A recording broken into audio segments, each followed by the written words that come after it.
Sure. Well, I'll start with the company. It's DeFi Technologies. It's basically a diversified way of playing the diversified DeFi sector. It's novel. I think it's one of one probably in the global market currently. My background is a little bit diverse. I have 2 master's degrees, one in economics, one in an MBA, and then I started my PhD in economics as well, and ended up working in the capital markets in Canada and the US. And it's funny, I can really see the value of Ethereum. I struggle with the value of Bitcoin, and that's not me creating a dissenting opinion on Bitcoin. It's just Ethereum is like the Internet 2.0, and DeFi protocols are built on the back of Ethereum. And our founding shareholder, who created basically the largest Ethereum miner in the world, Hive Blockchain, his name's Olivier Roussy-Newton, as well as a gentleman who created CoinShares, which is now the largest ETF in the world for crypto, got together and they were like, look, everybody's buying Ethereum, everybody's buying Bitcoin, and yet the total value locked in this space called decentralized finance has gone from 0 to almost 120 billion in about 6-9 months. And so for the same application or rationale that he created Hive Blockchain, he basically said, look, people are going to want to get access to this, and they're not going to want to do it on Coinbase, Crack, and Frax, which are names I've just learned about, quite frankly. They're actually going to want to try to buy these DeFi protocols as listed equities. And the only way you can do that is by creating an ETP or an ETN or an ETF. ETP is the parent company, exchange traded product. And underneath that, there's exchange traded funds, which most people are very knowledgeable. ETNs are more of a European application. And so what we do is we create ETNs off of DeFi protocols as well as Bitcoin and Ethereum.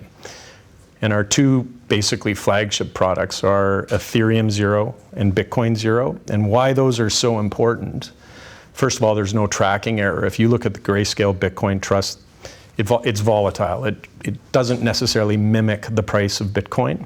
And most recently, you actually saw Cathie Wood of ARK saying she's going to divest herself of that and look for some sort of an alternative product that actually has 0 variation. Guess what we have?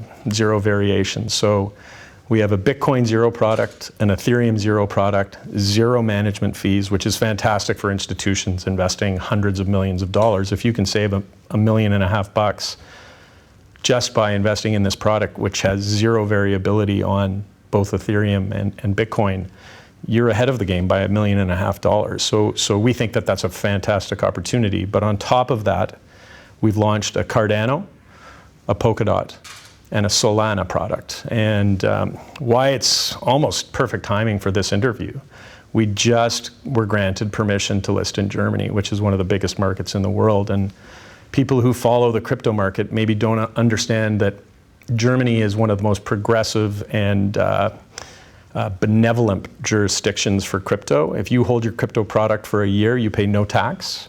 And they're also allowing special funds to invest up to 20% of their holdings into crypto products, which is close to $415 billion.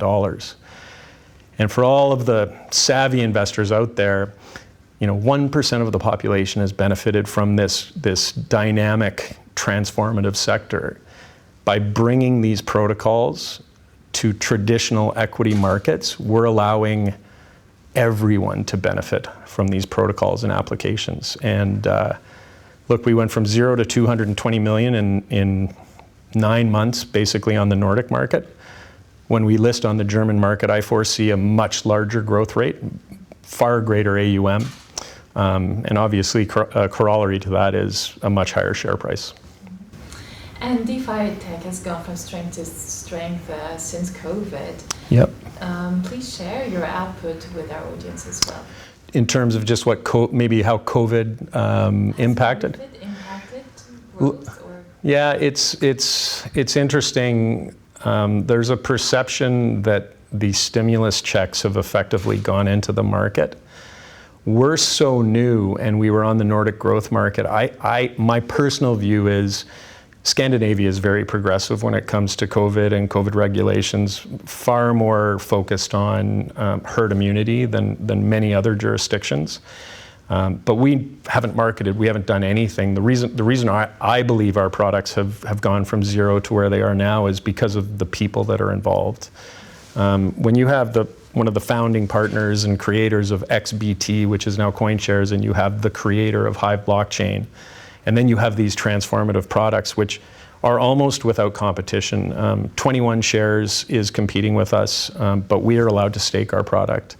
Van Eck has just filed to list a Solano and Cardano ETN in Germany. I think they're seeing what we see, but we have a tremendous first mover advantage. So I think maybe COVID has helped in as much as I think people are stuck basically scouring the internet for opportunities. And when you see a DeFi application and then you're terrified about opening an account on Kraken, right? I don't even have an account on Kraken. Newton I do, Coinbase I do.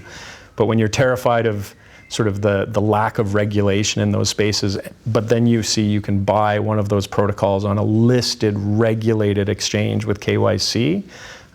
So that's my suspicion. It's just more of a due diligence process that's led people towards our products. And also having great leaders behind the company as well, no? Well, I would never, ever feel so confident or arrogant that I would suggest to people how to invest. But my way of investing, management, product, and then revenue stream. And in a very short period of time, 9 months, we broke even. We are for sure going to be profitable in this quarter with only 220 million in assets. And if we can break the 500, 600, maybe even $1 billion in AUM in Germany with that German listing, we also have a Euronext listing coming up very shortly. So I actually think $1 billion is maybe on the low end. That would translate into probably a 5 to 10 times our current share price. And so we're trading at $2 in Canada, maybe $1.50, $1.60 in the US.